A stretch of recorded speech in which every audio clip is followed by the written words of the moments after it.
Crypto billionaire Marcus Williams left his penthouse for a routine meeting and vanished from downtown Manhattan in broad daylight. His Lamborghini was found idling outside the Federal Reserve Building, phone still connected to a conference call. No security footage, no witness statements, no digital trail. For 3 years, his $2 billion fortune remained frozen until investigators discovered a wallet that exposed a massive government conspiracy. What they found will make you question everything you thought you knew about freedom. October 6th, 2021, 7:23 a.m. The elevator climbed silently toward the 47th floor of Manhattan's most exclusive residential tower as Marcus Williams reviewed the blockchain analytics that had made him the youngest black billionaire in American history. At 31, Marcus moved with the quiet confidence of someone who had revolutionized an entire industry before most people his age had figured out their careers. His penthouse overlooked the financial district, a deliberate choice that reminded him daily of the traditional banking system he was systematically dismantling. From his floor-to-ceiling windows, Marcus could see the Federal Reserve Building where old men in expensive suits still believed they controlled the flow of money in America. They had no idea that their reign was ending. "Daddy, are you changing the world again today?" 7-year-old Jasmine asked, looking up from her breakfast where she was solving calculus problems that most high school students couldn't comprehend. Jasmine had inherited more than her father's mathematical genius. She had inherited his revolutionary spirit. "Every day, princess," Marcus replied, kissing the top of her head. "Every single day." Maya Williams smiled from across their marble kitchen island, her investment banker background allowing her to appreciate the magnitude of what her husband had accomplished. While her colleagues at Goldman Sachs still viewed cryptocurrency as a fad, Maya had watched Marcus build an empire that threatened to make traditional banking obsolete. "The board meeting is at 3, Maya reminded him, checking her phone. "Treasury Department officials are supposed to be there virtually. They're still asking questions about our compliance protocols." Marcus's expression darkened slightly. For months, government agencies have been circling Williams' blockchain technologies like sharks, sensing blood in the water. What they called regulatory oversight, Marcus recognized as fear. His WBT platform had solved every major problem plaguing cryptocurrency: scalability, energy consumption, and user accessibility, while maintaining the decentralized principles that made crypto revolutionary. The numbers spoke for themselves. In 18 months, WBT had processed over $500 billion of transactions with zero fraud, minimal fees, and complete transparency. Traditional banks were hemorrhaging customers to Marcus's platform, which offered everything from microloans to international transfers without the bureaucratic obstacles that had excluded millions of Americans from the financial system. Banking the unbanked wasn't just Marcus's slogan, it was his mission. He had grown up in Harlem housing projects where check-cashing stores charged desperate families 15% fees for basic financial services. He remembered his grandmother hiding cash in coffee cans because banks considered her too poor to deserve an account. Those memories fueled every line of code he wrote, every algorithm he designed. Williams Blockchain Technologies wasn't just a company. It was a revolution disguised as a startup. Marcus had started mining Bitcoin in his grandmother's basement at 19, teaching himself programming while working 3 jobs to pay for community college. When he finally created the breakthrough algorithm that solved blockchain's scalability issues, venture capitalists threw money at him faster than he could count it. But Marcus had learned early that success attracted enemies, especially when that success threatened powerful interests. The death threats had started arriving 6 months ago, not from random internet trolls, but from sophisticated sources that demonstrated insider knowledge about his daily routines, his family schedule, and his security arrangements. "Be careful today," Maya said, her concern evident despite her attempt at casual conversation. As an investment banker, she understood the forces Marcus was confronting better than most people. Some battles are too big for one person to fight. Marcus pulled his wife close, breathing in the familiar scent of her perfume mixed with the coffee that fueled their morning conversations about changing the world. "The only way tyranny survives," he said quietly, is when good people decide the fight is too big. As Marcus prepared to leave for what he believed was a routine business meeting, he had no idea that the very government he was challenging had already decided that he had become too dangerous to ignore. The digital revolution he had started was about to claim its most important casualty. The transformation of Marcus Williams from a Harlem kid surviving on food stamps to the world's most dangerous cryptocurrency innovator had taken exactly 8 years, 7 months, and 12 days. But his impact on the global financial system was measured in far more than time. It was measured in the $2.1 billion empire that had made him a target of forces he was only beginning to understand. Williams' blockchain technologies occupied 3 floors of a Manhattan skyscraper where the world's brightest programmers worked around the clock to perfect what Marcus called financial freedom software. Their WBT platform hadn't just solved cryptocurrency's biggest problems. It had eliminated the need for traditional banking entirely. When not competing with banks, Marcus had told Forbes magazine just 6 months earlier, "We're making them obsolete." The numbers backed up his confidence. WBT processed transactions 10,000 times faster than Bitcoin, used 99.9% less energy than Ethereum, and charged fees so low that sending money across the world cost less than buying a cup of coffee. But the real revolution wasn't technical. It was social. Marcus had designed WBT specifically for the 1.7 billion people worldwide who were excluded from traditional banking. Undocumented immigrants could send money to their families without predatory wire transfer fees. Small business owners could access microloans without jumping through bureaucratic hoops designed to exclude them. Students could receive international scholarships without losing 30% to currency conversion fees. The platform's success had attracted attention from unexpected quarters. The Bank of England had quietly approached Marcus about licensing WBT technology. The European Central Bank had invited him to present his scalability solutions. Even the People's Bank of China had expressed interest in implementing his algorithms for their digital yuan project. But it was Marcus's testimony before Congress 6 months earlier that had transformed him from a tech entrepreneur into what government officials privately called a systemic threat to monetary policy.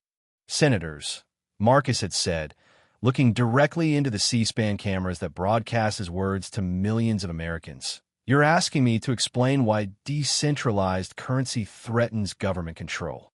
That's exactly the point. Money should serve people, not politicians." The room had fallen silent as Marcus continued his most dangerous argument. Every transaction you monitor, every account you can freeze, every financial decision you can override, that's not protecting Americans. That's controlling them. Blockchain technology returns financial sovereignty to individuals, and that terrifies institutions built on limiting economic freedom. Senate Banking Committee Chairman Robert Crapo had leaned forward, his voice carrying the weight of barely controlled anger. "Mr. Williams, are you suggesting that financial regulation is inherently oppressive?" Marcus's response had made headlines worldwide. "Senator, I'm stating that financial freedom is inherently American. Your regulations protect banks, not people." The backlash had been swift and coordinated. Treasury Department officials launched investigations into WBT's compliance with banking regulations that didn't technically apply to cryptocurrency platforms. The SEC initiated an inquiry into whether WBT tokens constituted unregistered securities. The IRS demanded detailed records of every transaction processed through Marcus's platform. But the government's most dangerous weapon wasn't regulatory. It was narrative control. Within days of Marcus's congressional testimony, mainstream media began portraying him as a dangerous radical whose cryptocurrency platform enabled money laundering, tax evasion, and terrorism financing. Anonymous sources leaked stories about WBT being used by drug cartels and human traffickers.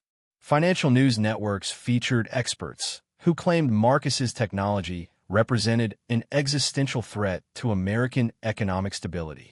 The coordinated campaign had a devastating impact on WBT's valuation, but it hadn't slowed adoption among communities that traditional banking had abandoned.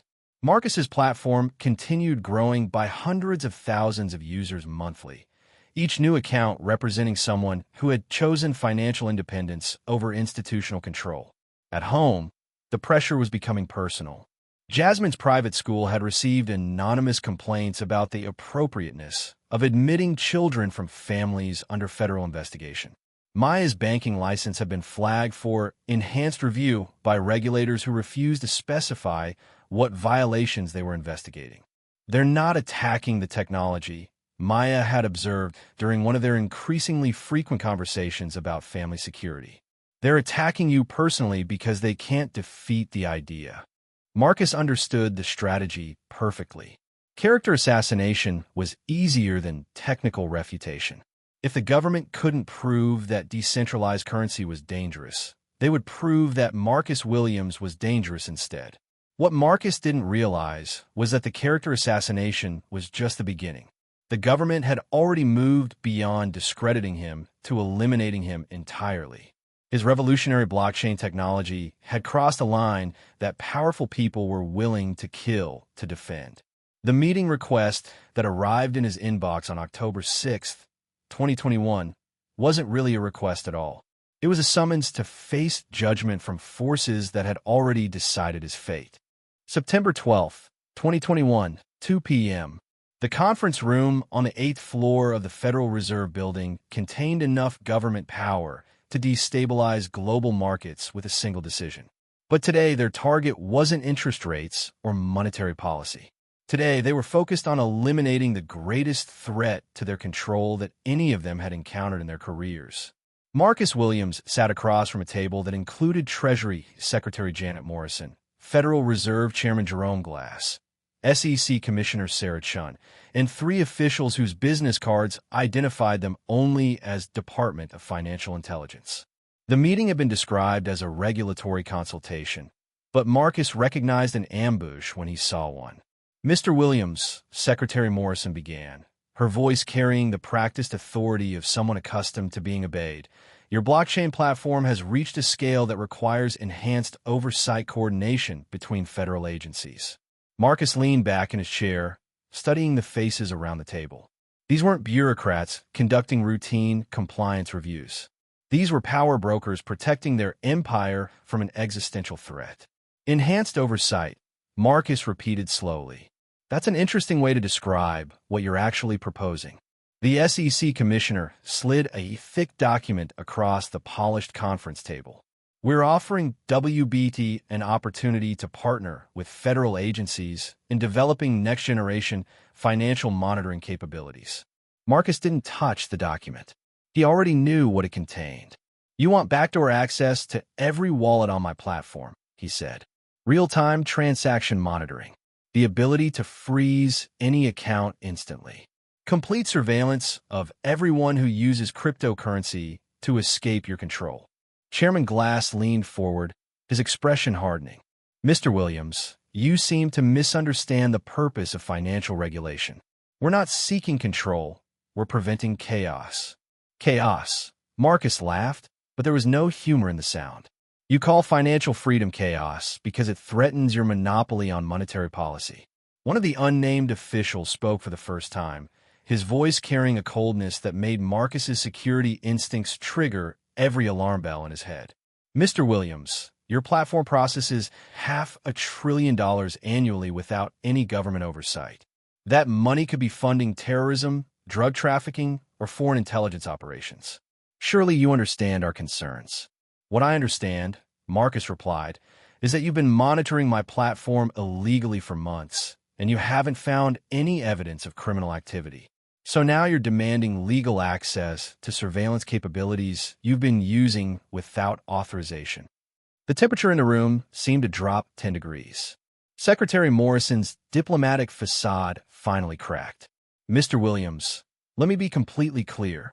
Your refusal to cooperate with federal oversight agencies will be interpreted as material support for money laundering and terrorist financing. Your platform will be declared a threat to national security. And if I comply with your demands, then you continue operating under appropriate federal supervision. Marcus stood up, knowing that this moment would define not just his future, but the future of financial freedom for millions of people worldwide. Secretary Morrison, let me be completely clear. Decentralization means no central authority has control, including the federal government. The moment I give you backdoor access, WBT becomes just another tool for financial surveillance. Then you're refusing our partnership opportunity? Commissioner Chen asked. I'm defending the constitutional right to financial privacy, Marcus replied. Something this government used to protect instead of destroy. The unnamed official smiled, and Marcus realized he was looking at something far more dangerous than regulatory bureaucrats. Mr. Williams, you have 48 hours to reconsider your position. After that, we'll be forced to pursue alternative approaches to the threats posed by your platform. Marcus picked up his phone and activated the recording app, knowing that everything that happened from this moment forward needed to be documented. Are you threatening me? We're informing you, Secretary Morrison said. Your technology has reached a scale that affects national monetary policy. Either you work within our system, or your system will be eliminated. Along with me? The silence that followed Marcus's question lasted exactly 7 seconds. 7 seconds that confirmed what he had already suspected about the forces he was confronting. That's entirely up to you, Mr. Williams, the unnamed official finally replied. Marcus walked out of the Federal Reserve building knowing that he had just declared war on the most powerful financial institutions in human history. What he didn't know was that they had been preparing for this war long before he had realized it was starting. The next 25 days would determine whether the United States remained a country where innovation could challenge institutional power, or whether it had become a place where dangerous ideas were eliminated along with the people who conceived them. Marcus Williams had just chosen his side. Unfortunately, the other side had already chosen his fate. October 7th, 2021, 2:47 p.m. Marcus Williams stepped out of his Lamborghini Aventador and into what he believed was just another routine business meeting. The Federal Reserve building loomed above him like a monument to the financial system he was dismantling. But Marcus felt no intimidation. He had been summoned here before, and he had walked out victorious every time. What Marcus didn't know was that this meeting had been designed not to negotiate, but to eliminate. His phone buzzed with a text from Maya. Board meeting starts in 10 minutes. We're live streaming for transparency. Love you. Marcus smiled, knowing that his wife understood the importance of documenting everything when dealing with government agencies that specialized in making inconvenient people disappear. The security checkpoint inside the Federal Reserve was more thorough than usual. Metal detectors, bag searches, and electronic device registration that seemed designed to delay rather than protect. Marcus's phone, laptop, and smartwatch were cataloged with unusual precision, their serial numbers recorded in a database that would later claim no record of his visit. Mr. Williams, the security guard said, handing Marcus a visitor badge that contained electronics he didn't recognize. You're expected on the 14th floor. The elevator ride took longer than Marcus remembered from previous visits. Floor indicators showed the car stopping at levels that weren't marked on the building directory. When the doors finally opened, Marcus found himself in a corridor that looked nothing like the public spaces he had visited before. This was a part of the Federal Reserve that wasn't supposed to exist. Mr. Williams, thank you for coming, said a voice Marcus recognized but couldn't place. The man approaching him wore an expensive suit, but moved with the controlled precision of someone whose background wasn't in finance. I'm sorry, have we met? Marcus asked, his instincts screaming that something was wrong. We've been watching your work for quite some time, the man replied, leading Marcus toward a conference room with no windows and walls that seemed designed to block electronic signals. Your platform has attracted attention from people who prefer not to be identified. Marcus's phone lost signal the moment he entered the room. His smartwatch stopped connecting to cellular networks. Even his car's GPS tracking, which Maya monitored for security purposes, went dark at exactly 3:23 p.m. The meeting that followed wasn't a negotiation. It was an execution. Mr. Williams, the unnamed man said, settling into a chair across from Marcus. Your refusal to cooperate with federal oversight has created a problem that requires permanent resolution. 3 additional men entered the room, none of whom bothered to introduce themselves. Their presence transformed the space from a conference room into something that felt more like an interrogation chamber. You're going to transfer administrative control of the WBT platform to federal custody, the lead official continued. You're going to provide encryption keys for all user wallets. And you're going to publicly announce that you're retiring from cryptocurrency development due to health concerns. And if I refuse? Marcus asked, though he already understood that refusal wasn't actually an option. Mr. Williams, you've already refused. That's why we're having this conversation in a room that doesn't officially exist. Marcus realized with crystal clarity that he was looking at people who had been authorized to solve the Marcus Williams problem by any means necessary. His blockchain technology threatened not just bank profits, but government control over global financial systems worth trillions of dollars. My platform has built-in protections, Marcus said. Kill switches that activate if I don't check in regularly. Deadman's protocols that release source code publicly if something happens to me. The unnamed official smiled with the patience of someone who had anticipated every possible contingency. Mr. Williams, we've been monitoring your systems for months. Your so-called protections have been neutralized. Your encryption has been cracked. Your Deadman's switches have been disabled. The blood drained from Marcus's face as he realized the scope of the surveillance operation that had been targeting him. But most importantly, the official continued. Your family is currently in federal custody for their own protection. Dr. Maya Williams was arrested at Goldman Sachs this afternoon on suspicion of financial crimes.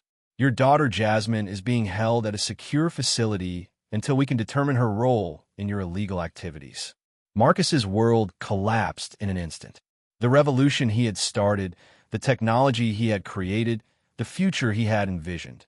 None of it mattered compared to his family's safety. What do you want? Marcus whispered. Complete surrender, came the reply. Your technology, your platforms, your algorithms, and your silence. In exchange, your family lives. Marcus Williams, the man who had refused to compromise his principles for billions of dollars, found himself facing the only choice that could break him. The government had found his weakness, and they were prepared to exploit it without mercy. Outside, his Lamborghini continued idling in the Federal Reserve's parking area, its engine running and doors unlocked. His phone remained connected to the WBT board meeting, transmitting nothing but silence to colleagues who were beginning to realize that their leader would never be coming back. The digital assassination of Marcus Williams had begun. It would be months before anyone understood how thoroughly the government had planned every detail of his disappearance. October 8th, 2021, 6 a.m. The headline that destroyed Marcus Williams' reputation appeared simultaneously across every major news network in America. Crypto billionaire flees country amid federal investigation. The story was perfectly crafted, containing just enough truth to seem credible, while omitting the facts that would have exposed the government's role in his disappearance. Within hours, the narrative was set in digital concrete. Marcus Williams wasn't a missing person. He was a fugitive from justice who had fled the country rather than face prosecution for financial crimes that were never specified but constantly implied. FBI Director Sarah Chun appeared on every morning news program with the same carefully rehearsed statement. Mr. Williams is wanted for questioning regarding violations of federal banking regulations. We have evidence suggesting he may have fled to a non-extradition country to avoid prosecution. The evidence she referenced was fabricated with the same precision that had characterized every aspect of the operation to eliminate Marcus. Fake airline records showed a private jet departing from Teterboro Airport to the Cayman Islands at 11:47 p.m. on October 7th. Forged passport stamps indicated Marcus had entered a country with no extradition treaty. Anonymous banking sources leaked stories about suspicious wire transfers to offshore accounts. But the most devastating weapon in the government's arsenal wasn't evidence. It was silence. Maya Williams sat in a federal holding facility, watching her husband's character assassination unfold on television screens that played the same story on every channel. She had been arrested at Goldman Sachs on charges of conspiracy and money laundering, charges that would be mysteriously dropped if she cooperated with the official narrative about her husband's guilt. Mrs. Williams, Agent Patricia Morrison, explained during one of their daily interrogation sessions, "Your husband stole billions of dollars from American investors. He's hiding in a country that won't extradite him back to face justice. The sooner you accept this reality, the sooner you can focus on protecting your daughter." The mention of Jasmine was always the moment when Maya's resistance cracked. Her 7-year-old daughter was being held at a protective facility where she was supposedly safe from the criminal networks that Marcus had allegedly been working with. Maya was allowed to speak with Jasmine for 5 minutes each day. Conversations that were monitored and could be terminated instantly if Maya deviated from the approved script. Daddy went away for work. Maya found herself telling her daughter during their latest call, "He'll be back when his business is finished." The lies felt like poison in her throat, but the alternative was losing the only family she had left. Williams' blockchain technologies collapsed within weeks of Marcus's disappearance. Federal regulators seized all company assets, claiming they were proceeds from criminal activity. The WBT platform was shut down for emergency compliance reviews that would never end. Employees were offered generous severance packages contingent on signing non-disclosure agreements that included criminal penalties for discussing their work with media or investigators. Dr. Jennifer Park, WBT's chief technology officer, tried to resist the government's narrative. She gave an interview to TechCrunch explaining that Marcus would never abandon his principles or his family, that the official story made no technical sense given WBT's built-in security protocols. The interview was published at 3 p.m. on October 15th. By 6 p.m., Dr. Park was arrested on charges of possessing classified technology. Her security clearance was revoked, her assets were frozen, and she was placed under a gag order that prohibited any discussion of her work at WBT. The message to other potential whistleblowers was clear: support the official narrative or face the same fate as Marcus Williams. Congressional hearings that followed Marcus's disappearance became showcases for politicians who used his alleged crimes to justify cryptocurrency bans and enhance financial surveillance. Senator Robert Crapo, who had confronted Marcus months earlier, led the charge with righteous indignation. The Williams case proves that unregulated cryptocurrency platforms are havens for criminals, Crapo declared during televised hearings. "We cannot allow anonymous digital currencies to be used by terrorists, drug dealers, and fugitives from justice." The irony was lost on no one in the cryptocurrency community. The government was using Marcus's forced disappearance to justify the very surveillance powers that had enabled them to eliminate him in the first place. International responses were carefully managed through diplomatic channels. Foreign governments that had been interested in WBT technology received briefings about Marcus's criminal activities. Allies were warned that harboring him would be considered an unfriendly act. The European Union's investigation into cryptocurrency regulation was quietly influenced by American intelligence agencies, providing evidence of the dangers posed by decentralized platforms. By the end of 2021, the Marcus Williams case had become the government's most powerful weapon against cryptocurrency adoption.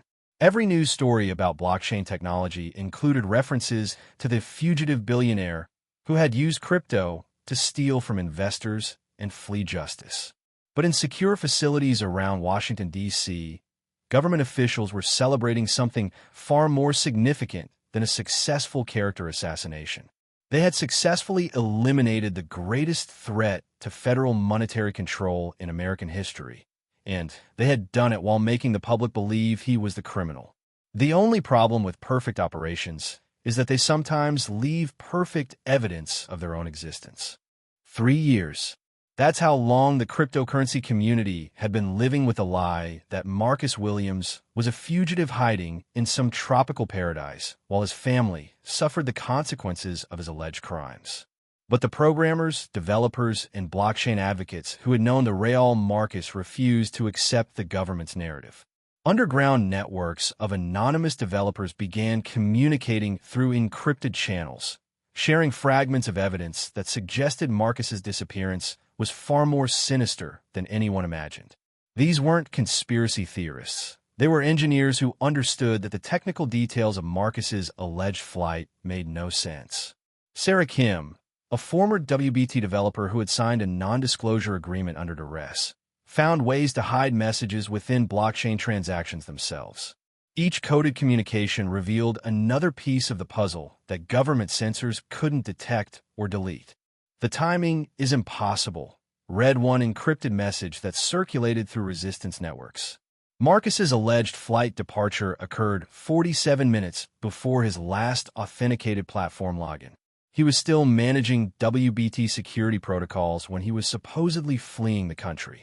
Maya Williams had become an unwilling symbol of the government's cruelty.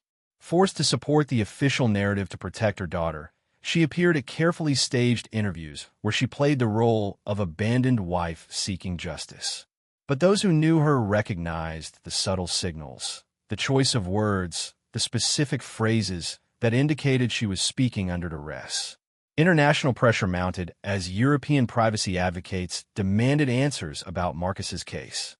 The UN Human Rights Council received petitions from cryptocurrency developers worldwide, alleging that the United States was systematically eliminating blockchain innovators who threatened government financial control. But the most dangerous development for the government's cover-up came from an unexpected source. Jasmine Williams, now 10 years old and demonstrating technological capabilities that exceeded her father's early achievements. Under constant surveillance, she had somehow managed to create encrypted communication networks that federal monitors couldn't penetrate. The resistance movement Marcus had inspired was growing stronger with each passing day, powered by people who refused to believe that innovation could be defeated by institutional fear. December 15, 2024. Maintenance worker Carlos Rodriguez was replacing ventilation filters in the Federal Reserve Building's basement when his flashlight illuminated something that would expose the biggest government conspiracy in American history. Wedged behind a steam pipe in a section of the building that wasn't supposed to exist was a small hardware device that looked like an oversized USB drive. The device was a Ledger Nano X hardware wallet, the kind used to store cryptocurrency securely offline. But this wasn't just any wallet. The serial number matched one registered to Marcus Williams, and it contained the digital equivalent of a smoking gun. Carlos, a cryptocurrency enthusiast who had followed Marcus's disappearance obsessively, recognized the device immediately. Instead of reporting it to building security, he smuggled it out and contacted the underground resistance network that had been investigating Marcus's case for 3 years. The wallet's contents were devastating. Encrypted audio files revealed Marcus's final hours in the Federal Reserve Building, including recordings of government officials discussing his elimination. Video evidence showed Marcus being tortured for WBT access codes that he refused to provide even under extreme duress. But the most damning evidence was a comprehensive database of Operation Digital Silence, a classified program that had systematically eliminated 12 blockchain innovators across 6 countries. Marcus wasn't a singular target. He was part of a coordinated campaign to suppress cryptocurrency technology that threatened government monetary control. The files revealed international coordination between American intelligence agencies and foreign governments. They showed how legitimate regulations have been weaponized to destroy innovation. Most horrifically, they documented the murder of entrepreneurs whose only crime was creating technology that empowered individuals over institutions. Marcus's final message, recorded moments before his death, contained instructions for releasing WBT's source code globally if evidence of his murder ever surfaced. The dead man switch he had mentioned to government officials hadn't been disabled. It had been waiting for someone to find the key he had hidden in the building where they killed him. The truth was finally emerging from the digital grave that Marcus had created with his final act of defiance. January 8, 2025. At exactly 12 p.m. Eastern Time, Marcus Williams's dead man's switch activated across every blockchain network on Earth. The evidence hidden in his hardware wallet was simultaneously released on thousands of platforms, making government suppression impossible. The revelations destroyed the financial establishment overnight. Treasury Secretary Morrison resigned within hours as audio recordings of her authorizing Marcus's elimination spread across social media. Federal Reserve Chairman Glass faced criminal charges for operating illegal detention facilities. The entire leadership of 3 alphabet agencies was arrested for crimes against the Constitution. Maya Williams's first public statement after 3 years of forced silence was devastating. "My husband died protecting the freedom that government officials swore an oath to defend. They murdered him, imprisoned our family, and turned the American people against a man whose only crime was believing in financial liberty." The WBT platform, which had been shut down for 3 years, was rebuilt from Marcus's source code and launched globally within weeks. No single government could control it now. It existed everywhere and belonged to everyone. Jasmine Williams, now 13 and possessing her father's revolutionary vision enhanced by 3 years of government persecution, became the face of a new movement. The Marcus Williams Institute for Digital Freedom, funded by the $50 billion settlement her family received, began developing technologies that would make government financial surveillance permanently impossible. Congressional hearings revealed that Operation Digital Silence had eliminated innovators in 17 countries, suppressing technologies worth trillions in economic value. International tribunals were established to prosecute financial crimes against humanity. But the most profound change wasn't legal. It was cultural. Marcus's martyrdom had awakened a generation to the dangers of unchecked government power. Cryptocurrency adoption exploded as people chose financial freedom over institutional control. The digital revolution that Marcus had started with lines of code was completed by his death, proving that some ideas are more powerful than the forces that try to destroy them.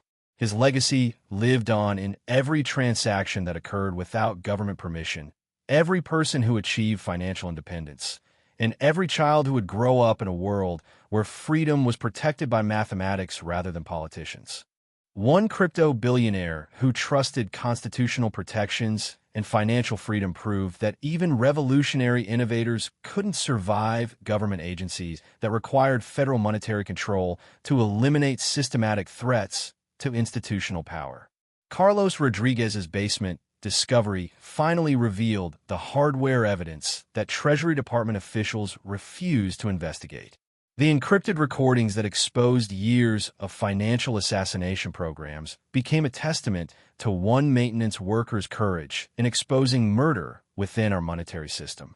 How many other tech innovators have been eliminated by intelligence agencies, their deaths disguised as disappearances or suicides? What happens when government institutions prioritize control over constitutional rights? Can technological innovation survive when protecting power becomes secondary to protecting people? Drop a comment below. Do you believe similar elimination programs still target cryptocurrency developers today?